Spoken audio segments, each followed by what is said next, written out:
সারাদিনে ইনকাম কত? আমি ধরো টোটাল ডিম পরোটা দিয়ে আমার 800 থেকে 1000 টাকা ইনকাম হয় টোটাল। আমি খরচ বাদ দিলাম, মানে আমারও তো একটা টিফিন আসাজাত, আমি টোটাল 800 থেকে 1000 টাকা। চলো তাহলে রাজুদার ফেমাস পরোটার কস্টিং করা যাক। দেখো রাজুদা 1 প্লেট পরোটা বিক্রি করার জন্যে কী কী বানাচ্ছে। রাজুদাকে পরোটা বানাতে হচ্ছে, রাজুদাকে সবজি বানাতে হচ্ছে, রাজুদাকে ডিম সেদ্ধও করে নিয়ে আসতে হচ্ছে। তো এইগুলোর জন্য রাজুদার কী কী লাগছে, ইনপুট কী কী দিতে হচ্ছে, ময়দা লাগছে, সবজি লাগছে, মশলা লাগছে এবং ডিম লাগছে।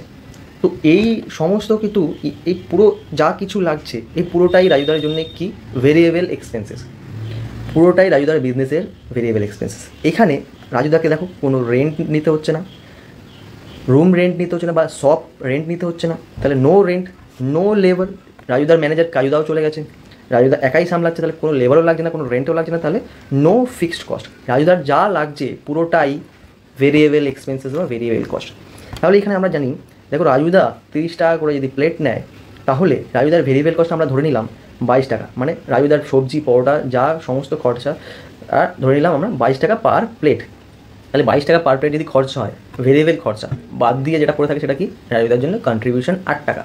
এবার দেখো যেহেতু কোনো ফিক্সড কস্ট নেই তাই কি কন্ট্রিবিউশনটাই রাজুদার জন্য প্রফিট হয়ে যায়, তাহলে পুরো কন্ট্রিবিউশনটাই রাজুদার প্রফিট, তাহলে এখানে কোনো ফিক্সড কস্ট লাগছে না। আর রাজুদার ক্ষেত্রে পিভি রেশিও কী হচ্ছে 26.67%। আর ব্রেক ইভেন সেলস এখানে যেহেতু ফিক্সড কস্ট আমার কাছে নীল তাই কোনো ব্রেক ইভেন সেলস বেরোবে না, যাই সেল করবে তাই কন্ট্রিবিউশন পার ইউনিট কিন্তু যত সেল করবে, যত ইউনিট সেল করবে বা যত প্লেট সেল করছে সেটা রাজুদার জন্য কন্ট্রিবিউশন বা প্রফিট হয়ে যাবে। যেমন 8 ইন্টু 100টা যদি সেল করে 100 করে দেবো, 8 ইন্টু 200 করে দিলে রাজুদার প্রফিট। ঠিক আছে, যাই সেল করবে 100টা সেল করলেও তাকে 8 দিয়ে গুণ করবো, 200টা সেল করে দিলেও তাকে 8 দিয়ে গুণ করে দিলে আমার প্রফিট বেরিয়ে আসবে, যেহেতু কোনো ফিক্সড কস্ট এখানে নেই। তো এটা হলো ফেমাস পরোটা রাজুদার কস্টিং।